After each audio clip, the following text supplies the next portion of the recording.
हल्दीपुर नाम का एक गांव था। उस गांव में अम्बा नाम की एक औरत रहती थी। अम्बा बहुत ही डेंजर किस्म की औरत थी। लोग उससे डरते भी बहुत थे। अम्बा का एक बेटा था, आलोक, जो बहुत सीधा था और शहर में पढ़ता था। अम्बा का सिक्का पूरे गांव में खूब चलता था। लोग तो यहाँ तक कहते थे कि अरे इस अम्बा ने अपने पूरे गांव में बहुत धाक जमा रखी है, देख लेना इसके लड़के का ब्याह होना मुश्किल हो जाएगा। सही कहा भैया, पता नहीं पिछले जन्म में डाकू थी लगता है। ये औरत अपने आदमी को भी खा गई। तभी अम्बा वहाँ आ जाती है और लोगों को इकट्ठा खड़े देखकर उनसे कहती है, अच्छा, यहाँ खड़े होकर मेरे खिलाफ साजिश रची जा रही है। अरे कुछ नहीं अम्बा ताई, हम तो आपके बेटे के ब्याह की बात कर रहे थे। उसकी शादी कब कर रही हो? अरे जल्दी कर दूंगी, समय तो आने दो। कुछ दिन बीतने के बाद गांव में अचानक से लोगों को लूटने का दौर शुरू हो गया था। अक्सर लोगों को रात के अंधेरे में एक औरत लूट लिया करती थी। एक दिन अम्बा का बेटा आलोक एक लड़की के साथ घर आया और अम्बा ने जब उन दोनों को देखा तो कहा, अरे आलोक, ये लड़की कौन है तेरे साथ? माँ, ये प्रिया है, मैंने इससे शादी कर ली है। अम्बा ने शादी की बात सुनी तो उसे बहुत क्रोध आया, लेकिन अपनी नई बहू का मासूम चेहरा देखकर उसने अपना गुस्सा पी लिया और उन दोनों को माफ करके अपनी बहू को स्वीकार कर लिया। एक दिन की बात है, प्रिया अपने पति आलोक से बोली, सुनो जी, आज कहीं घूमने चलें? इतनी रात में कहाँ जाएंगे यार, ये कोई शहर नहीं है, गांव है गांव। तभी तो कह रही हूँ, मैंने गांव के बारे में किताबों में पढ़ा है, कभी ढंग से देखा नहीं है, इसीलिए प्लीज मुझे ले चलो ना। आलोक प्रिया का दिल रखने के लिए हाँ कर देता है। रात के अंधेरे में दोनों गांव के किनारे घूमते हुए नदी के पास आ जाते हैं।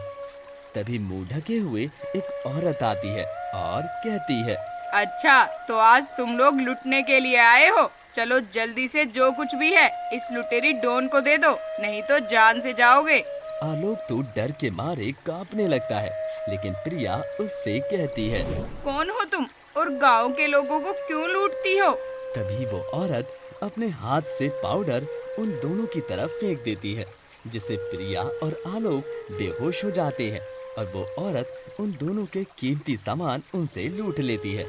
जब सुबह ये बात गांव में फैली तो सब लोग अम्बा के ऊपर हंसने लगे और बोले, अरे तुमने सुना है कलुआ, कल रात उस लुटेरी डॉन ने अम्बा के बेटे और बहू को ही लूट लिया।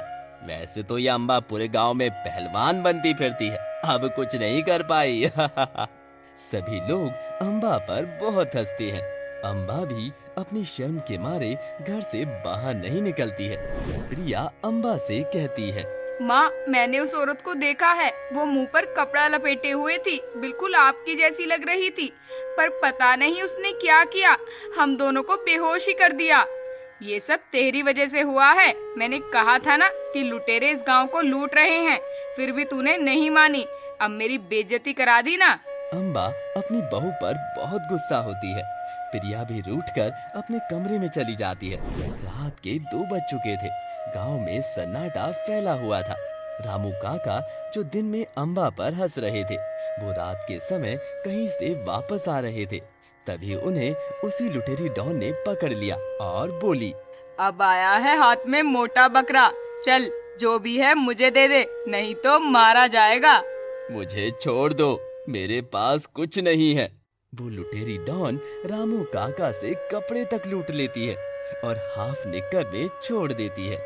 दिन में रामू काका लुटे हुए जब गांव में आए तो अपने लुटने की दास्तान सबको सुनाई।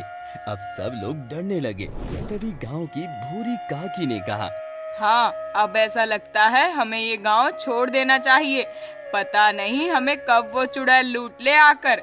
माँ जी, हमें पुलिस से शिकायत करनी चाहिए। क्या शिकायत करें, पुलिस भी तो कोसों दूर शहर में रहती है, कौन जाए उनसे शिकायत करने। सब लोग ऐसे ही बातें कर रहे थे। तभी कुछ देर बाद रात हो जाती है और प्रिया घर में अपनी सास के साथ अकेली अपने कमरे में सो रही थी। तभी प्रिया की आंख खुली तो उसने देखा उसकी सास अपने कमरे में नहीं है और घर के दरवाजे भी खुले हुए थे। प्रिया को शक हुआ तो वो अपनी सास को देखने निकल गई।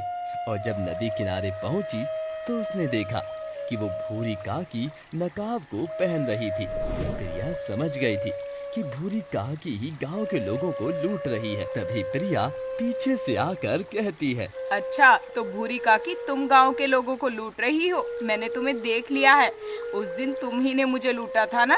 अरे नहीं, मैं वो नहीं हूँ। मुझे तो किसी ने यहाँ आने के लिए बुलाया था और कहा था लूट का सारा माल देने वाला है, बस ये नकाब पहन कर बैठना है।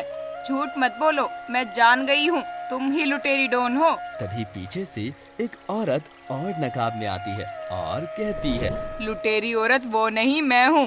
तू मेरा कुछ नहीं बिगाड़ पाएगी। तुझे फंसाने के लिए ही मैंने चाल चली थी। प्रिया समझ जाती है कि ये कोई अपना करीबी ही है जिसने ये साजिश रची है। तभी प्रिया कहती है, ओए लुटेरी डॉन, तुम्हें क्या लगता है तुमने मुझे फंसाया? नहीं, मैंने तुम लोगों को खुद फंसाया है, क्योंकि मैं प्रिया नहीं, आईपीएस प्रिया राठी हूँ, जो इस गांव में लुटेरों को पकड़ने आई हूँ। मुझे सरकार ने यहाँ इसीलिए भेजा है।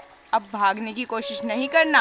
ये बात सुनकर लुटेरी डॉन डर जाती है और भागने की कोशिश करती है। तभी प्रिया उसे पकड़कर उसका नकाब खींच देती है। वो लुटेरी औरत कोई और नहीं, उसकी सास अम्बा ही थी।